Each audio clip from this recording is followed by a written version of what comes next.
আসসালামু আলাইকুম। ওয়ালাইকুম আসসালাম। তোমাকে তো চিনতে পারছি না। জি, আমি একজন মানুষ, বুঝলেন, মানে অন্য একজনের উপকার করতে এসে নিজেই বিপদের মধ্যে পড়ে গেছে, এটা কেউ বিশ্বাসও করছে না। কিসের বিপদ? পুরো ডিটেলে বলবো নাকি এই মুহূর্তে যে বিপদে আছে সেটা বলবো? এই মুহূর্তের সমস্যাটা কি? সকাল থেকে শুধু পানি, কোনো নাস্তা করিনি, আর লাস্ট সাপারে খেয়েছি শুধু চিড় আর গুড়, পকেটে নট সিঙ্গেল টাকা। মানে এটাই একটা বড় সমস্যা। আচ্ছা, আপনার গাছগুলোতে যদি একটু পানি টানি দিয়ে দিই, কিছু টাকা পাওয়া যাবে? লাগবে না, আমাদের আলাদা লোক আছে। এই গাড়িটা যদি একদম ধুয়ে মুছে ঝকঝকে তকতকে করে দিই তাহলে? তুমি গাড়ি ধুবা, এটা তো তোমাকে মানাবে না। কিন্তু কোনো সমস্যা নেই আঙ্কেল, মানে বিদেশে সবাই অর্জব করে না, আর আমার কাছে ঢাকা শহর বিদেশের মতোই, কোনো অসুবিধা নেই। কোনো কিছুই করতে হবে না, খাবার পাওয়া যাবে। এই তো খাবার ব্যবস্থা করতো। ঠিক আছে। না না, এই লাগেজ টাগেজ নিয়ে ঢোকা যাবে না। এর মধ্যে কি বোম টম না পিস্তল টিস্তল আছে কে জানে। আর এখানে যদি অন্য কিছু থাকে আর বাইরে থেকে লাগছে যদি কেউ নিয়ে যায় তখন? ঠিক আছে, আমার ভেতরে ঢোকা লাগবে না, আপনি এক কাজ করেন, খাবারটা নিয়ে আসেন এখানে, আমি এখানে বসেই খাবো। আপনার না হয় এখানে এভাবে খাওয়ার অভ্যাস আছে, আমাদের এভাবে খাওয়ানোর অভ্যাস নেই। অভ্যেস নেই, অভ্যেসটা করে ফেলেন। যেমন আমার দরজার বাইরে বসে খাওয়ার অভ্যাস তো আমারও নেই, আজকে খাবো, অভ্যাস হয়ে যাবে। আচ্ছা, এই গেটের ভেতর বসেন। দুলা ভাই, আসসালামু আলাইকুম। আপনি কই? ওয়ালাইকুম আসসালাম। আরে আমি তো বাসায়, তুমি কই?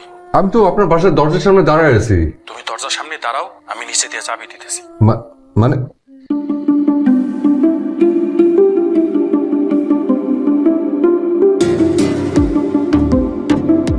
তাড়াতাড়ি ভিতরে ঢুকেন, আমি তালা মারবো। মানে আপনি? আরে আসো, বহুত দিন পরে আসলা। আপন বোনের জামাই না দেখে কি মনে পড়ে না আমারে? আপনি দরজার বাইরে তালা দিয়ে ভিতরে বসে আছেন কেন, আমি বুঝলাম না। আমার টাকাটা দেন। 30টা টাকা দাও তো আমারে, পরে আগে বিদায় করি। 30 টাকা? হ্যাঁ।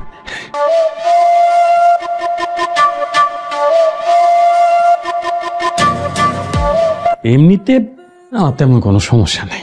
এই বাড়িওয়ালা, মুরগিওয়ালা, মাছওয়ালা, জাস্ট একটা তরকারিওয়ালা, এরা কম বেশি টাকার জন্য সবসময় দরজা ধাক্কাইতে থাকে, মুখে যা আসে তাই বলে।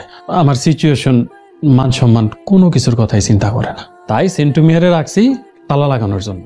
প্রতিবার তালা লাগানোর জন্য তাকে 30 টাকা করে দিতে হয়। আর বেরোতে চাইলে? সেইখানেও 30। রাত বেরোতে যদি দরকার পড়ে? রাত 12:30 থেকে সকাল 6টা পর্যন্ত দরজা খোলা থাকে, বাড়িওয়ালা দূরে থাকে, তো রাতে অন্যান্য পাওনাদারের আসার সম্ভাবনা কম। তুমি কি খেয়ে আসছো? না, ঘরে অবশ্য গুড়চিরা আছে, আর দীর্ঘক্ষণ পেটে থাকে, পেটও ঠান্ডা করে। আজকে রাতটা জাস্ট একটুখানি চালায় দাও। তুমি বলেন কি? মানে আপনার অবস্থা তো ভয়াবহ মনে হচ্ছে। এই যে দেখো, তোমার বউ আমার সাথে টিকতে না পাইরা আমারে একা ফালাইয়া বাচ্চা কাচ্চা নিয়ে জাস্ট আউট হয়ে গেল। তাতে কি, আই ডোন্ট মাইন্ড। আপা কি একেবারেই? এখানে আর আসে না, ফোনে 3 বেলা ঝগড়া হয়, বাড়িওয়ালা দূরে থাকে, তাই বাড়ার জন্য ধরতে পারে না।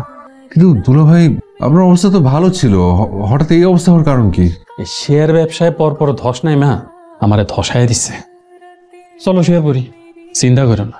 কাল সকালে 2 ভাই পেট ভরা নাস্তা কইরা নিশ্চিদ্র নিরাপত্তায় বাকি ঘুমটা জাস্ট সেরে ভালো।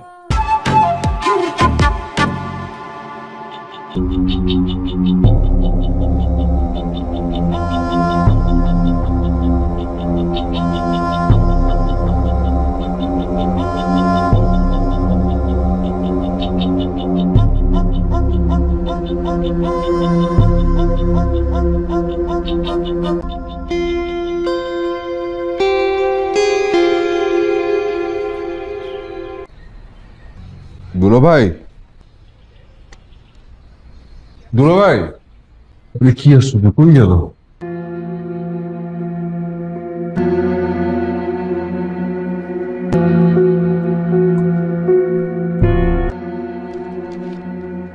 দারিদ্রতা মানুষকে ভিক্ষুক বানায় না, দারিদ্রতা মানুষকে তার ইচ্ছার বিরুদ্ধে দাঁড় করায় দেয়। অভিশাপ দিও না ভাই, দোয়া করেও যেন কোনো একদিন টাকা সহ মোবাইলটা ফিরিয়ে দিতে পারি। খালি পেট আর খালি পকেটের সংগ্রাম হচ্ছে জীবনের প্রকৃত সংগ্রাম। It's a problem, but no worries.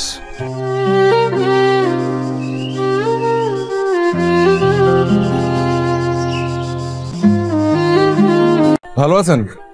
আমাকে বলছেন? জি। আমি ভালো থাকলে আপনার কি, আর খারাপ থাকলে আপনার কি? এমনি ওই গল্পগুজব করে সময় কাটানোর চেষ্টা। কেউ ভালো আছে শুনলে ভালো লাগে। নিন, ভালো মন্দ, ড্রামা, খেলা, বিনোদন, যা চান তাই আছে। আমি আসলে পত্রিকা পড়ি না। আমার কাছে এখন মনে হয় যে মানুষে মানুষে বিভক্তি ছড়ানোর জন্য উত্তেজক ভাবে যা না তাই পরিবেশন করা হয় সবখানে। সেটা ভালো বলেছেন, কিছু মনে করবেন না। আপনি কি করেন? একটা অদ্ভুত বিষয় কি জানেন, এখানে সবাই পরিচয়ের শুরুতেই কি করেন এই প্রশ্নটা করেন। এটা কি অন্যায়? না, অন্যায় না। এই প্রশ্নটা করা হয় আমার কাছে মনে হয় যে এই যে কি করেন এই প্রশ্নটা পরোক্ষভাবে আসলে জেনে নেওয়া যে মানুষটা রোজগার কত, সামাজিক স্ট্যাটাস কি। আচ্ছা ঠিক আছে, আপনার বলতে হবে না। বাসের জন্য অপেক্ষা করছেন? না, এক বন্ধুর সাথে দেখা করতে এখানে কলেজে পড়ায়, এখন এসে শুনি যে ও নাকি ছুটিতে। আমাদের কলেজে আজকে রেলের ইন্টারভিউ পরীক্ষার জন্য অলিখিত ছুটি, কারো কারো আবার ইন্টারভিউ ডিউটির জন্য। আপনি কি এই কলেজের টিচার?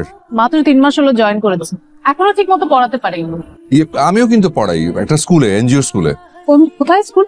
ওই জায়গাটার নাম হচ্ছে জয়মনির ঘোল, বাগেরহাটের একদম শেষ মাথায়, মানে বাংলাদেশেরই শেষ মাথায়, সুন্দরবনের লাগোয়া। ইন্টারেস্টিং। আপনার বাসের সময় হয়ে গেছে? লোকাল বাসের কোনো টাইম টেবিল নেই। আপনার নাম?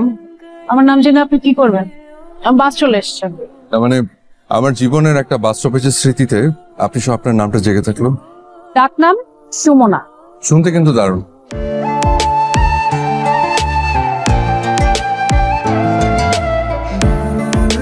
আরে আপনার লাগেজ!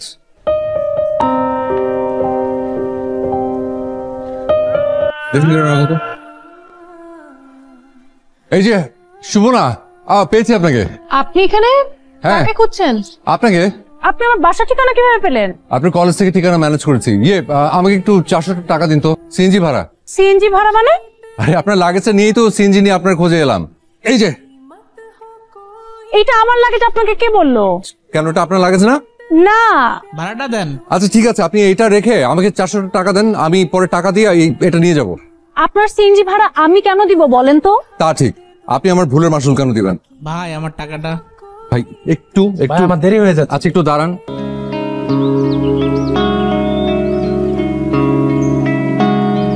আচ্ছা ভাই, আমার কাছে এই মুহূর্তে কোনো টাকা নাই, ঠিক আছে? আমি আপনাকে এই ঘড়িটা দিচ্ছি, আপনার কাছে অনুরোধ এই ঘড়িটা আপনি বেচে ফেলেন না। আপনার 400 টাকা দিব, দিয়ে এই ঘড়িটা আমি নিয়ে যাব। আর শুধু একটা অনুরোধ, সেটা হচ্ছে আপনার ফোন নাম্বারটা লাগবে, আপনার গাড়ির নাম্বারটা আমি রাখবো, আর আপনার বাসার ঠিকানা। এই যে। জি। আপনার নাম্বারটা আমাকে দেন, আমি আপনাকে টাকা পাঠিয়ে দিচ্ছি, ক্যাশ করে নেবেন। আমার কাছে কোনো ফোন নাই, মানে মোবাইল নাই আর কি।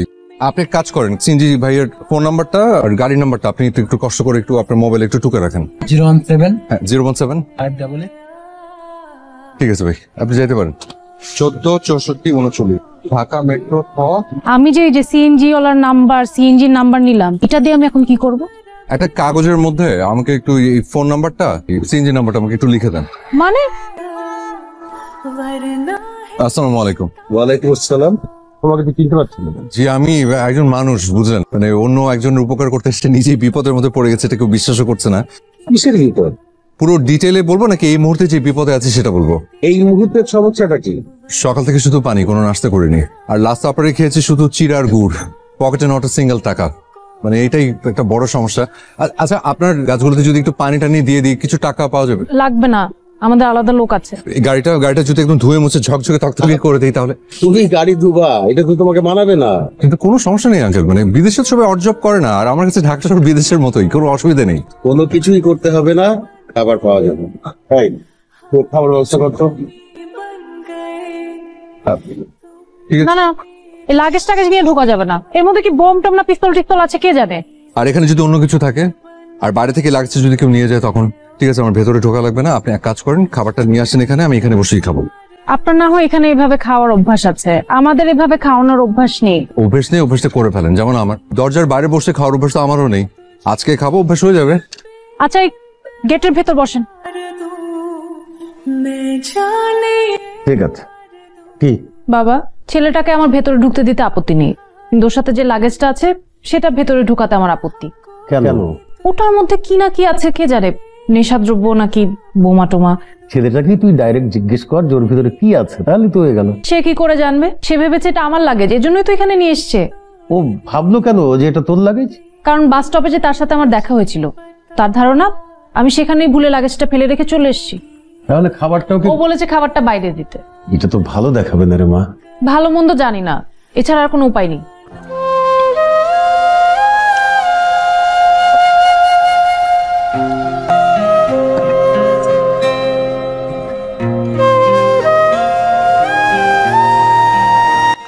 এটা থাক।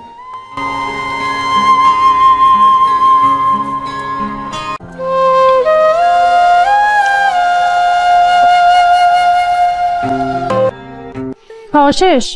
শেষ মানে এখন তাহে ঘুমাইতেছে খাওয়া শেষ করে। সে যায়নি? কই যাইবো, হ্যাঁ তো লাগেজের উপরে ঘুমাইতেছে। আপনি কি শুরু করলেন? এখানে শুয়ে আছেন কেন? না মানে একটু সময় নিচ্ছিলাম আর কি, মানে ভাবছি যে কোথায় কিভাবে যাব, একটু পরে চলে যাবো। একটু পরে মানে কতক্ষণ পরে? বেশিক্ষণ না, চলে যাবো। আচ্ছা, সেই প্রথম থেকে আপনি আমার সাথে এরকম খেপে খেপে কথা বলছেন কেন? এই পুরো শহরে এতগুলো ঘরবাড়ি থাকতে আমার এখানে কেন আসতে হলো? আপনার কেন মনে হলো লাগেজটা আমার? কারণ লাগেজের ভেতরে একটা মেয়ের বিয়ের জন্য যা যা দরকার, মানে শাড়ি, গয়না, কিছু টাকা, এটা দেখে মনে হলো আপনার মতো ধনী কারো হবে। তাই নাকি? দেখি। মানে এখানেই খুলবো, অসুবিধা নেই তো? না থাক, ভেতর আসুন।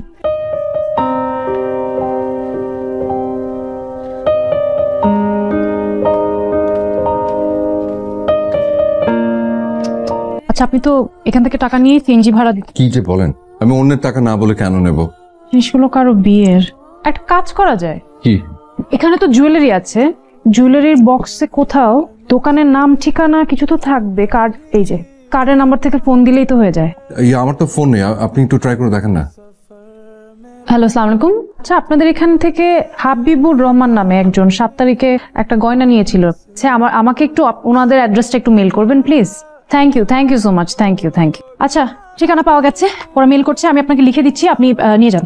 শুনুন না, আমি বলছিলাম যে আপনি আমার সাথে চলুন না, মানে আমার কাছে আসলে ভাড়াটার কিছু নেই। আপনি আচ্ছা ঠিক আছে, আমি ওনাদেরকে আসতে বলি, নিয়ে যান। কাউকে বললে আবার এতগুলো জিনিস মিসিং হয়, তার চেয়ে আপনি আমার সাথে চলুন না, এই জিনিসপত্রগুলো পাই টু পাই বুঝিয়ে দিয়ে আসি। এটার জন্য নিশ্চয়ই অপেক্ষায় আছে, হয়তো অপেক্ষা করতে করতে বিয়ের আনন্দ বাদ দিয়ে অজানা আশঙ্কায় অস্থির হয়ে আছে। আপনি ঠিক বলেছেন, নিশ্চয়ই আমরা তাদেরকে এটা পৌঁছে দেওয়ার পর সেখানে আনন্দের রোল পড়ে যাবে। অবশ্যই। সারা জীবনে তো দায়িত্বহীনতার পরিচয় দিয়েছিলে। তোমার মতো একটা দায়িত্বজ্ঞানী ছেলের কাছে এত বড় দায়িত্ব দেওয়াটাই আমার ভুল হয়েছে। লাগেজ নিয়ে যেসব জায়গায় গিয়েছিলে সব জায়গায় খোঁজ করেছো? জি, থানায় গিয়েছিলাম, তো ওনারা বললো যে এখনো পায় নাই। আজকেই তো মেয়ের বাড়িতে জিনিসপত্র পাঠানোর কথা। মেয়ে পক্ষকে যে কিভাবে ম্যানেজ করবো, বিয়ে বাড়ি সবাই আনন্দ ফুর্তি করছে, এই বিষয়ে কাউকে কিছু বলবে না, বুঝেছো? জি।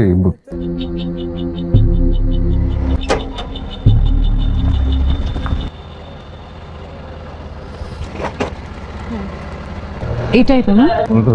আসেন, এইভাবে চলে যাবো? হ্যাঁ কি হয়েছে, আসেন।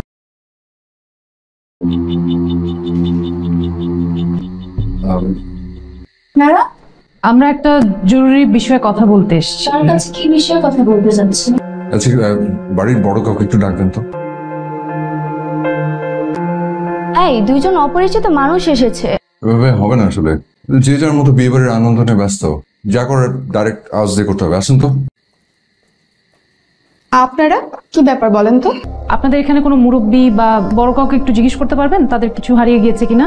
আপনারা আসেন, আমি আমার চাচাকে ডাক, উনি আমাদের বাসার মধ্যে আসুন।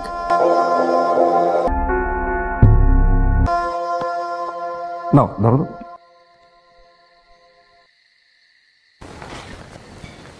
বাবা সব ঠিক আছে, অ্যাকচুয়ালি এদিক সেদিক হয়নি। আলহামদুলিল্লাহ, ধন্যবাদ আপনাদের সবাইকে। ধন্যবাদ তো আপনাদেরই পাওনা। কাল আমার ছেলের বিয়ে, পরশুদিন বউভাত, এই দুদিনের অনুষ্ঠানে আপনাদের সপরিবারে দাওয়াত। আমি আসলে ভীষণ খুশি হয়েছি আপনাদের জিনিস আপনাদেরকে ফেরত দিতে পেরে। এখন একটা প্রয়োজনীয় একটা কথা আছে, ওটা বলি। বলেন। ওই আপনাদের এই লাগেজটা এখান পর্যন্ত নিয়ে আসতে আমার সিএনজি ভাড়া গেছে হচ্ছে 700 টাকা। হ্যাঁ, আবার একটা সেকেন্ড, আবার এখান থেকে যে যাব সেটার জন্য ওই 300 টাকা সহ আমাকে একটু 1000 টাকা দিতে হবে। আমার কাছে আসলে টাকা পয়সা কিচ্ছু নেই। কোথায়? এ নিয়ে আপনাকে ভাবতে হবে না, আপনার সহজ সরল কথা আমার খুব ভালো লেগেছে। এই ওনাদের সসম্মানে সম্মানী দেওয়ার ব্যবস্থা কর। জি। আচ্ছা ভাই, একটু তাড়াতাড়ি করলে ভালো হয়, আসলে দেরি হলে আমার অনেক বড় ক্ষতি হয়ে যাবে। আর ভাইয়া, একটা কাগজ কলম আমাকে দিতে পারবেন? আর 1000 টাকার বেশি কিন্তু দেবেন না, আমি কিন্তু নেবো না। আচ্ছা হ্যাঁ, দিতে পারবো। আর একটু কাগজ কলম একটা প্লিজ। G, thank you.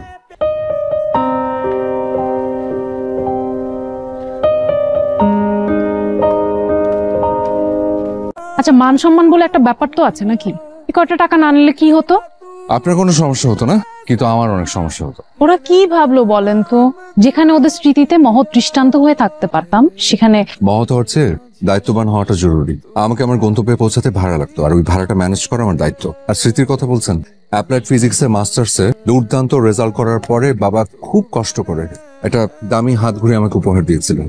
আমার বাবা মারা গেছেন। আপনার বাসার সামনে ওই সিএনজি ভাড়া মেটাতে গিয়ে ওই ঘড়িটা বন্ধক রেখে বাবার সম্মানটা বাঁচিয়েছি। স্মৃতির চেয়ে সম্মানটা অনেক বড়। নিন এটা নিন, খুলে দেখেন। বিয়ের কার্ড। সুন্দর না? কার্ডটা বেশ সুন্দর। জানেন, আমার না বিয়ের শাড়িটাও খুব পছন্দ হয়েছে। নিশ্চয়ই কালকে মেয়েটাকে দেখতে সুন্দর লাগবে, তাই না? মনে হয়। যাবে? হ্যাঁ, আমাকে এখনই যেতে হবে। সেটা বলছি না, কাল বিয়েতে যাবেন? আপনি যাবেন? যদি আপনি যান তাহলে, মানে বিয়ের শাড়ি গয়না এত সুন্দর, খুব দেখতে ইচ্ছা করে মেয়েটাকে কেমন লাগবে। আমার হাতে একেবারে সময় নেই, যদি থাকতো তাহলে আপনার কথাটা রাখতাম। সরি, আমি হুট করে বিয়ের আসরে অনেক বেশি এক্সাইটেড হয়ে গিয়েছি। সারাদিন আপনাকে অনেক সন্দেহ করেছি, এটা ঠিক হয়নি। আমার অনেক কিছুই ঠিক হয় না। সারাদিনের এত সুন্দর কথাগুলোকে ঠিক না বলে ফেলে দেবেন না। সারাদিন যে আপনাকে আমি চিনেছি, সে আপনি না, এই আপনি সত্যিকারের আপনি। আজ রাত 4টায় আমার ফ্লাইট। বলেন কি? জাপানে একটা স্কলারশিপ পেয়েছি। আগে বলেননি কেন? আগে বলে কি হতো? আপনার পাসপোর্ট টিকিট সব আছে তো ঠিকঠাক? একটা গ্রুপে যাচ্ছি, সবকিছু ওদের কাছে জমা দেওয়া আছে। সারাদিন একই পোশাকে চেঞ্জ করবেন না? কাল সবকিছু হাওয়া হয়ে গেছে। নিত্য প্রয়োজনীয় জিনিস সহ একটা ব্যাগ ছিল, সেটাও। আমাকে আসলে এখনই যেতে হবে। তবে একটা কথা, আজকে সারাটা দিন আপনার সান্নিধ্যে যেভাবে কাটলো, বিশ্বাস করেন চাইলেও আমি কোনোদিন সেটা ভুলতে পারবো না। হ্যাঁ, অনেক অপমান, অবজ্ঞা। ওভাবে কেন বলছেন? আপনি যুক্তিবাদী, তাই যুক্তি দিয়ে দেখেছেন। আর ওই সময়টা ওরকম না হলে এই সময়টা এত সুন্দর, মানে এতটা ভালো হতো না।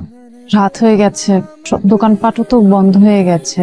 আপনি যদি কিছু মনে না করেন, আমার বাবার একটা শার্ট, একটা প্যান্ট, কিছু জিনিস যদি আমি আপনাকে, মানে হয় না মাঝে মাঝে একজন মানুষ আরেকজন মানুষকে, মানে হয়, কিন্তু আমার হাতে আসলে একেবারে সময় নেই। এই সাজ পোশাকে। আবার কবে আসবেন? অপেক্ষা করবেন? এটা নিন, হঠাৎ মনে এলো তাই লিখে ফেললাম। আমি কিন্তু কবি না, কিন্তু আমার কাছে মনে হয় যে মনের ভাব প্রকাশ করার জন্য কবি হতে হয় না। নিন। আপনি আমার নামটাই জানেন না, আমার নাম আব্দুল হাই। আসি।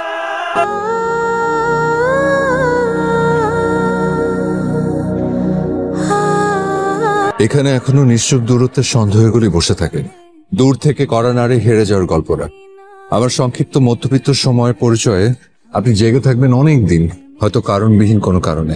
মনে মনে তখন দূরত্ব, সন্দেহ সব সরে গিয়ে হয়তো এই সময় এই গল্পটাই শুধু থেকে যাবে, ভাববে এবং ভাবাবে।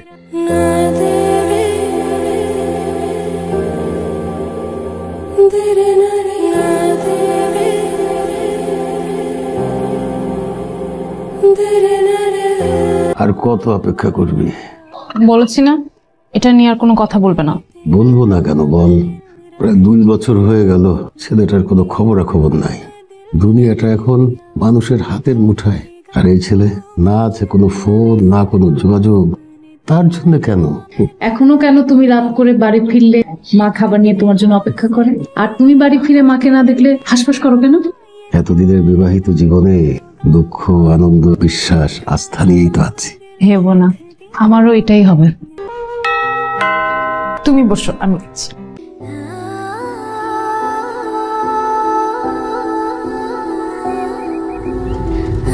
লাগেজটা কি ভেতরে আনতে পারি না এখানেই থাকবে?